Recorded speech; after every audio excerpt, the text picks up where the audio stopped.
আরে মা, তুমি এখানে পুরোনো টায়ারগুলো নিয়ে বসে আছো কেন? আমি না তোমাকে বলেছি বাবাকে বলতে আমার জন্য একটা সোফা কিনে নিয়ে আসতে।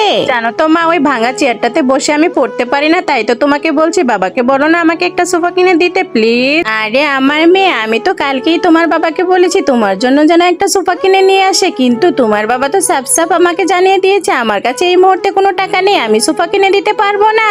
তো আজকে আমি তোমাকে এই পুরোনো দুইটা টায়ার দিয়ে সুন্দর একটা সোফা বানিয়ে দেবো। মা, তুমি কি পাগলি হয়ে গেছো নাকি? তুমি এই টায়ার দিয়ে কি সোফা বানাতে পারবে?